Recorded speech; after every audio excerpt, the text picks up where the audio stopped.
Hello there folks, this is Gary Garrett and this video covers new territory in using shape design, shape welding, and layered textures in creating more dynamic drawings of buildings and structures. So let me bring in our photo reference of the place I'll be using for the demonstration of these various techniques. Note that I am using a place with a variety of walls, values, and forms and cast shadows, and we'll have to unify all of that into one final composition. I'm going to speed up the video by 3 times, but hopefully the process won't become a blur. I'm going to put up a little quick diagram here of a preliminary drawing I did before I launched into this larger version. The blue lines in the sketch show where the preliminary forms are, and the red lines show where the secondary parts like doors and windows and awnings are.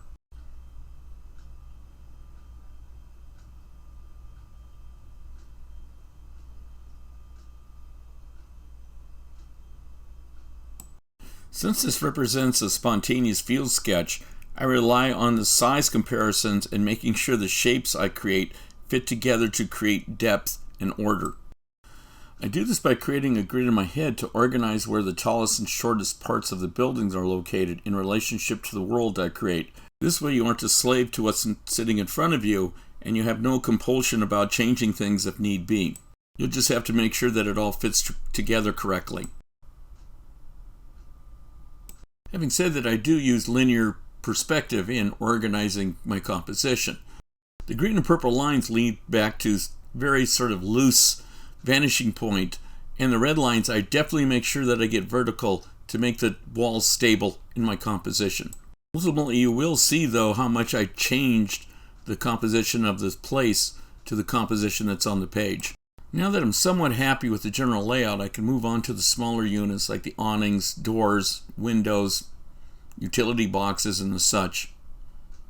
Again, I'm paying attention to the scale, human scale of the piece, make sure the doors and the windows, awnings fit in with the architecture that I'm looking at so it doesn't get out of control on me, and still paying attention and following the perspective that I've built up. After laying in that little section of awning and doors behind the dumpster, I'm going to make use of the shadow pattern. Remember that light's coming in from a certain direction. It's going to cast across that building onto the ground plane in perspective and hopefully make a very interesting secondary shadow that will enhance your composition and describe the ground plane that it's sitting on top of. I've got the design pretty firmed up, so now what I'm going to do is sort of bounce around the composition, look at the elements that will eventually move your eye throughout the buildings and over the top of the forms, and make the composition much more involving.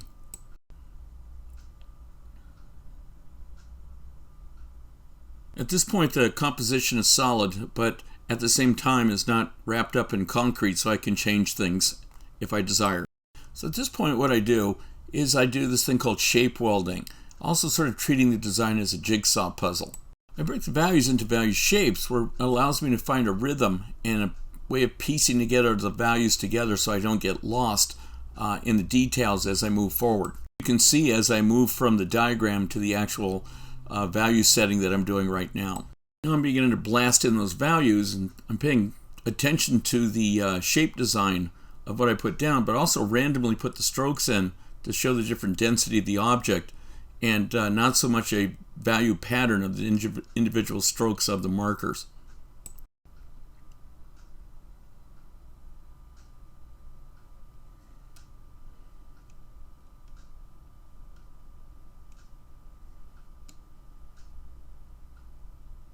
At this point in the demo, my marker started to run out of ink, but I kept going forward because I thought that using that marker with this sort of dry brush effect might give me an interesting brick pattern later on in the drawing.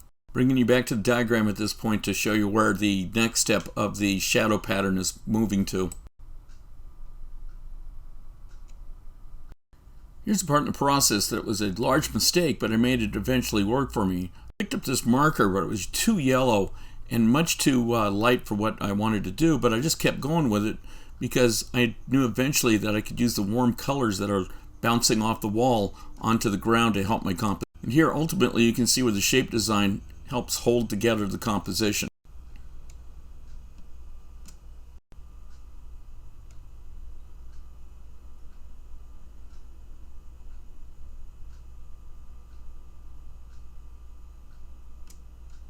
Remember, if you do it once, it's, oh my God, what did I do, mistake? You repeat it a couple more times and it makes it look like you intended to do that the entire time, and then use some other technique to pull it into the bigger mass of the drawing. Again, I keep pulling up this diagram of the bigger shape design, but you see as I put the marks actually in, I make them a little bit more dense, but at the same time leave little dashes and marks through that, because I know later on I'll be putting line or making demarcations between textures and other things in the composition. I don't want to fill it in like a coloring book, but I want to make sure that I get the rhythm of the shadow pattern as well.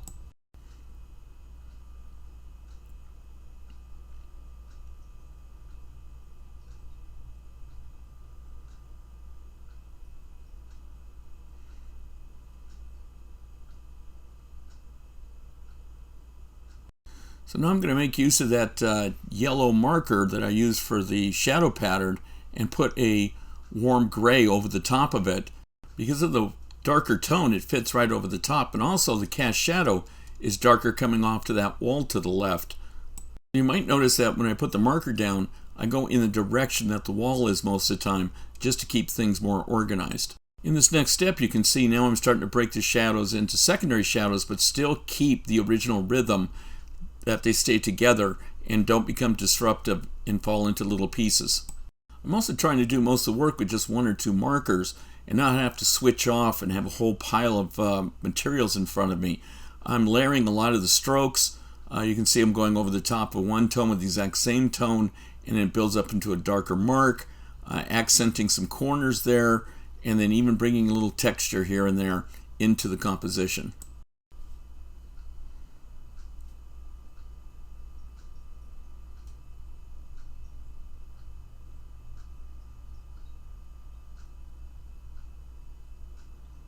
I've set up my shadow patterns really predominantly on the warm side. I want to start to cool that down. So bringing this water pen with a solution of blue-black ink, very, very light, and cool down those edges to show those are the shadowed areas of the comp. And you'll see that the warm of the building still shines through, so it still catches that bounce light and even catches a little bit of the color that's on the walls that you can't see. But what it does is it also builds up the rhythm of the values and makes it fairly cohesive as I'm putting all of this in.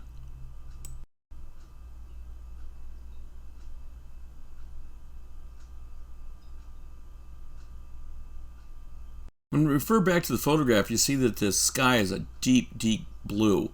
And instead of doing that, I'm going to use it just as a backdrop and just use that natural pooling of the ink to fill it in and give it a little bit of texture before it dries and flattens out. Same thing with the ground. I've got concrete there, but I want to show that ambient light that's sort of filtering onto the ground, and make sure that, like the shadow, I make sure I get that ground plane correct and flat. One of the important elements in this is that dumpster in the foreground, which holds that corner of the composition and forces your eye into the background. I'm definitely going to work up the textures on that later, but right now what I'm going to do is just fill it in and darken it up a bit. So I'll be able to go over the top of it with some white pencils and some texture materials later on, and also pulling a little bit of that cast shadow in it as well, working the same tones into the background so the rhythm of the marks and the forms all work in concert.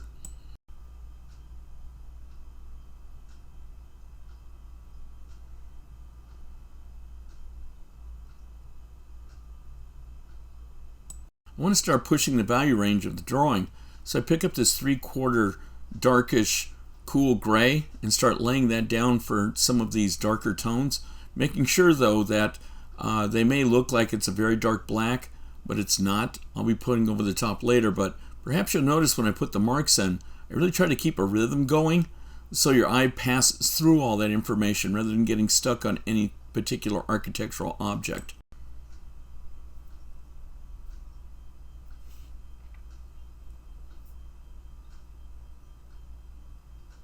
So once again, I have my values pretty nicely laid out, and I'm starting to put quote-unquote details into it, but I want to make sure that the details don't interrupt the bigger compositional picture that's being held together by these values. So once again, rhythmically, I'll move through the composition and then kind of pick and choose my targets as I go along, reinforcing the planes and the forms that are there along with the line, and maybe some of the architectural places like the awnings, the trees in the background. Of course, I'm making the trees up. But I am using the textures. So I'm going to hit the ground planes, little cracks in the asphalt there, some information on the back walls, doors and the windows, maybe some texture on the brick walls, certainly on the dumpster. So this has helped to move your eye through the composition and reinforce the perspective of the composition you're looking at.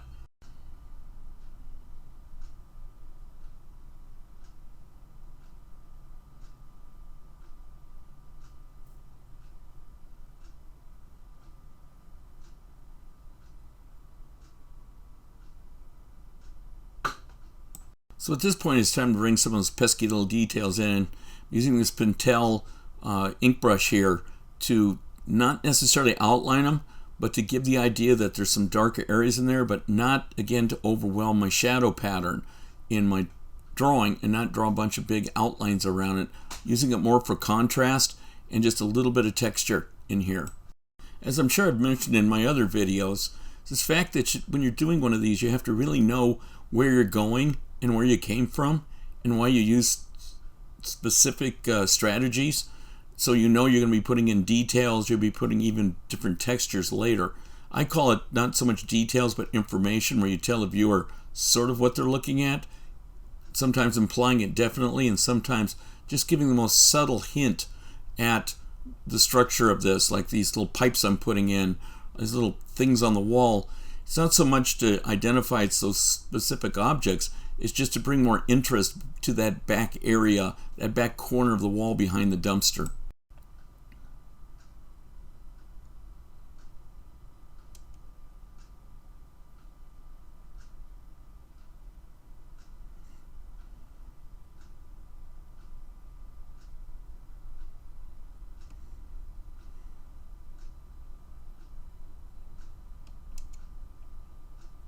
So moving back to this dumpster, here's a good example of him reinforcing some of the edges to give the idea of it's an open case looking to the inside of it, and then just sort of scribbling in this darkened detail, knowing that I'm going to go over the top of it with colored pencil and China markers later to give it a little bit more form so it'll hold that foreground corner better in the composition. Okay, now it's time to focus on these little tiny pieces of it, so I'm just going to shut up here and draw for a little while.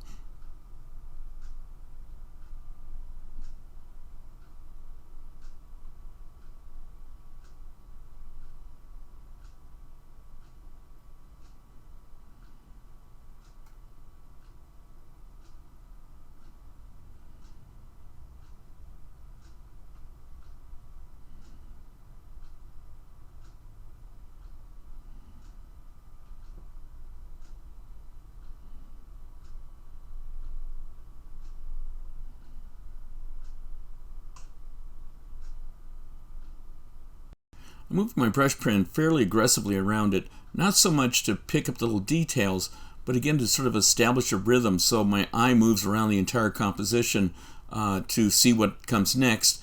And then now I start laying in some colored pencil over the top to give it more of a gritty sort of level to it, that now we start to pick up a little bit more texture of the ground plane.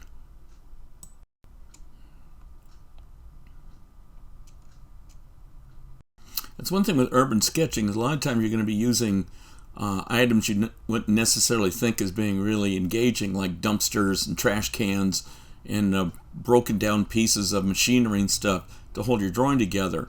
And so by using this colored pencil, you might notice that I'm changing the value level of the dumpster so it holds the corner a little bit more. You might notice that I'm increasing the texture of it. Now the texture is going to bring the eye to it a little bit more. Also the edges and the contrast where the lid is going to really sort of, I wouldn't say outline it, but really make it a focal point, and again drag your eye into the composition. I'm also taking off all the signage and all the rest of the other stuff in there. Again, it's not necessary for the composition, and it would drag the eye too much to that object, that part of the object, and I don't want that to happen in this composition. I'm pulling back to the whole composition so you can be able to see the next step and how that colored pencil works in with the textures that I'm about to put in elsewhere into the drawing. Again, even though you're working on one thing, you have to be very conscious of the entire format and the whole space you're trying to lay down. So I use the colored pencils a lot more for technique. So the door back there, some dead vines on that wall back there. You never need to know this dead vines. It's just a texture that brings your eye back there to that wall, and then form up, kind of strengthen a little bit of the edges on the building in the background to make those a little bit more prominent as well.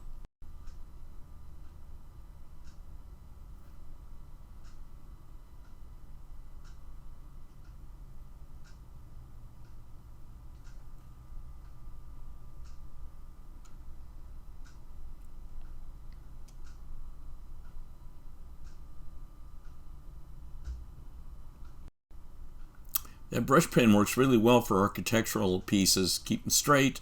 Also gives them a lot more density than the color pencil does. So I'll use them on stuff like metal ladders, metal air conditioning units, doors, things like that that need perhaps a little bit more stability. I also brought out the China marker at this point because it goes over the dark swells and gives a nice sort of gritty little line quality to your drawing. When I bring in the color pencil, I use it for line and value. Again, try to keep the eye rhythmically moving across the composition, switching from shading to the fact of sometimes demarcating between where pipes are or where telephone lines are on your composition. There's a lot of repetition in the composition, like say bricks or textures on walls. I'll just go in and hit it in one section and then suggest it in the other areas. Again, that way your eye moves through the composition and moves around the site, and you don't lose the buildings in all the details that you're going to be putting in, describing, like I said, pipes and utility boxes, air conditioning units, open doors, screens. All of that stuff can really get in the way of your composition, and you can lose control of the entire building and it'll fall apart visually, and you don't want that to happen. As a general rule of thumb, I'd say lose around about 75% of the visual information you see. And again, set it up more as a pattern or hinting. That way it keeps the viewer a little bit more involved in trying to figure out what they're looking at, but it still keeps everything connected into your main concept and the main part of the building so it doesn't detach and ruin your comp. So once again, I'm going to shut up here a while so you can concentrate on what I'm doing.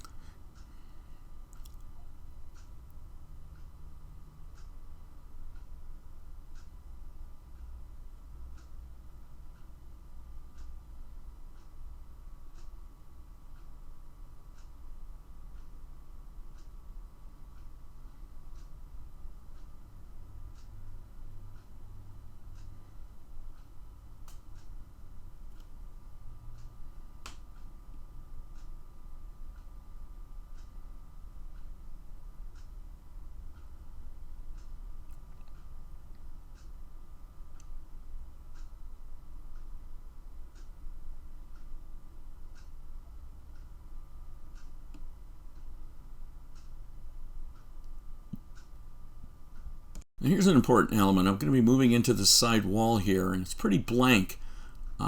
In the picture you can see it's a white wall, but I'm not making it white, of course, because that would completely make the whole building fall apart. But I'm moving in that texture for the concrete pattern on this side, and you can see the warms and cool colors or tones working into one on top of one another. The cool sort of blue on the left overlapping the bigger wall there, and even the stuff in the background. And notice the marks that I put are sort of horizontal and parallel to the edges of the building. Again, building up the idea that your eye's going across it, and it reinforces the perspective rather than the verticality, because that's already set up just by the fact that you got the wall placed so tightly and so solidly against the other walls that are there. Essentially, the marker and the ink work that's done underneath it is the underpainting for the textures that you're laying over the top of it. You're using the paper and you're using the pencil to leave some open areas and lead your eye through the composition, giving the hints of bricks and striations in the concrete or asphalt on the ground or any of that, but not being too explicit with that information. Now I bring in the reference photo on the left hand side, and as I draw into it, you'll be able to see how much I edit out, how I suggest like blinds in the windows. I move the utility boxes around. I get rid of one of the windows there, reinforce the ground plane a little bit more, and even the shadow pattern on the wall in the background.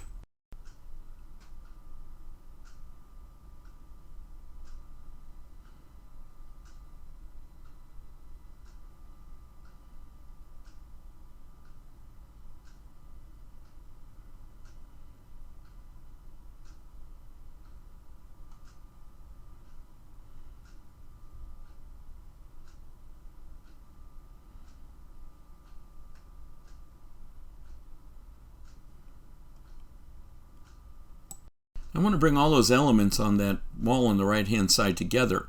So I'm going to be jumping on to the electrical stuff, but just hinting at it, not overdoing it too much, building up my values, because it is the right hand side of the composition, so I don't want it to just kind of disappear. It's got to hold the edge of that format, so I have to put enough details in it so it keeps the viewer's eye over there, and then move on to the, let's just call it the asphalt and the gravel between the wall on the right and the cast shadow that's going over on the ground.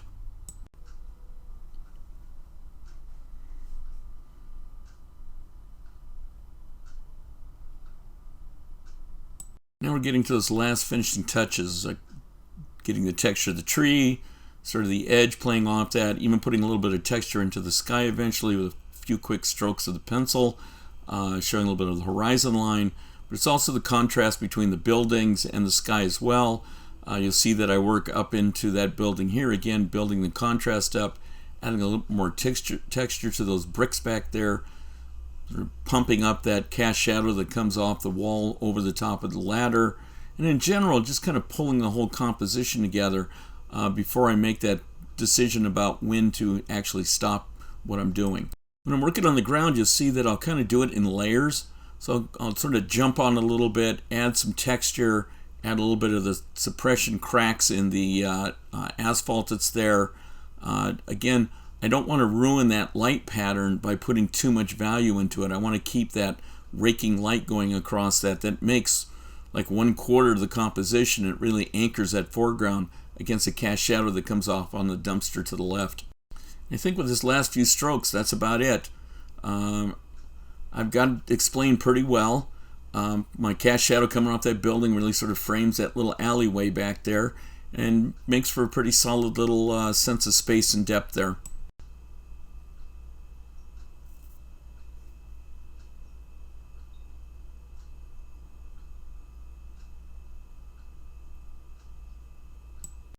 So now that it's finished, I'm going to bring in the reference photo so you can make a comparison with the final drawing.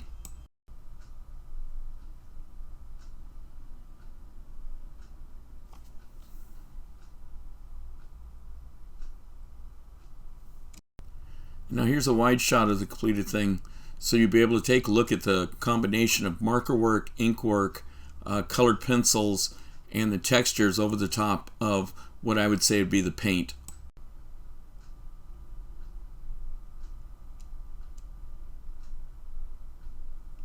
So before we end the video, I'm going to show you a sample of urban sketching in marker, ink, pen, colored pencil, typewriter whiteout, China marker, just all sorts of mixed materials on gray paper, white paper with some of the scenes, so you can get an idea of how to use these techniques out in the field. So in conclusion, I'd like to thank you for coming here and looking at the video, and there's a lot more, so you can follow my channel at Gary Draws and Paints.